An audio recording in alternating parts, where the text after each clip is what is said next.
पहलगाम हमले के बाद पाकिस्तान नियंत्रण रेखा के पार से लगातार फायरिंग कर रहा है और एलओसी पर बीती रात लगातार 9वें दिन उसने सीज फायर का उल्लंघन किया है। हालांकि उसे हर बार मुंह की खानी पड़ रही है।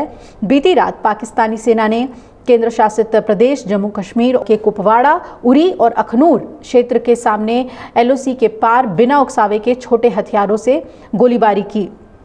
आपको बता दें कि भारतीय सेना ने तुरंत और उचित जवाब पाकिस्तानी सेना को दिया है। पहलगाम हमले के बाद भारत की सख्त कार्रवाइयों से छटपटा रहे पाकिस्तान की बौखलाहट अब बढ़ती ही जा रही है और वो लगातार अपने पैर पर कुल्हाड़ी मारने वाली हरकतें कर रहा है। आपको बता दें कि 1 मई और 2 मई की रात को भी पाकिस्तान ने बिना उकसावे की फायरिंग की थी, जिसका भारतीय सेना ने कड़ा जवाब दिया था। इससे पहले 30 अप्रैल और 1 मई के बीच रात के दौरान भी पाकिस्तान सेना की चौकियों ने कुपवाड़ा, उरी और अखनूर के सामने एलओसी के पार से गोलीबारी की थी। और ऐसे ही 29 से 30 अप्रैल की रात को भी नौशेरा, सुंदरबनी और अखनूर सेक्टर में एलओसी के पार से पाकिस्तान ने सीज फायर का उल्लंघन किया।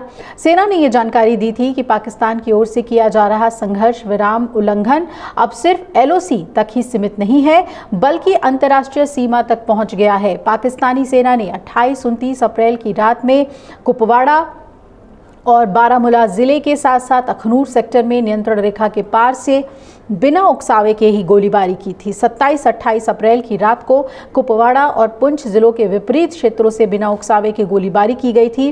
26 से 27 अप्रैल की रात भी तुतमारी गली और रामपुर सेक्टर के पास सीमा पार से पाकिस्तानी सेना ने फायरिंग की थी। ऐसे ही 25-26 अप्रैल की रात और फिर 24 अप्रैल की रात भी नियंत्रण रेखा पर कुछ जगहों पर पाकिस्तानी सेना की ओर से फायरिंग की गई थी। अब पाकिस्तान द्वारा ये संघर्ष विराम उल्लंघन का सहारा लेने की वजह क्या है, आइए ये समझते हैं। पहला कारण, नियंत्रण रेखा और जम्मू अंतर्राष्ट्रीय सीमा अलग अलग हितधारकों को संदेश भेजने का एक मौका दे देती है।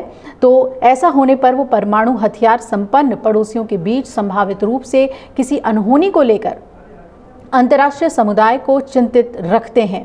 दूसरा, पाकिस्तान को घाटी के अंदरूनी इलाकों में पर्याप्त रूप से सक्रिय करना मुश्किल लगता है। तो ऐसे में या तो आतंकवादियों की ताकत कम हो जाती है या अलगाववादी कैडर्स में उत्साह कम हो जाता है। ऐसे हालात में वो नियंत्रण रेखा को सक्रिय करने का सहारा लेते हैं और गोलीबारी कर सीज फायर का उल्लंघन करते हैं।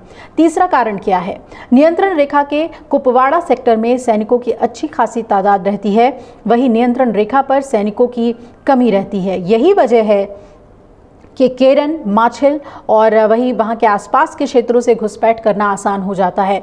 इसलिए पाकिस्तान इस तरह से एलओसी पर फायरिंग कर सेना का ध्यान भटकाकर घुसपैठ कराता है या आतंकियों को भारतीय सीमा में प्रवेश कराने की कोशिश करता है और उनका साथ देता है। चौथा, घुसपैठ को रोकने और नियंत्रण रेखा की पवित्रता सुनिश्चित करने के लिए ज़्यादातर इलाके को कवर करने की इच्छा में चौकियां अधिक हैं और लेकिन वहां पर सैनिकों की कमी भी रहती है। इन हालातों का फ़ायदा उठाने के लिए पाक की ओर से सीज फायर का उल्लंघन कर पाकिस्तान घुसपैठ की कोशिश कराता है।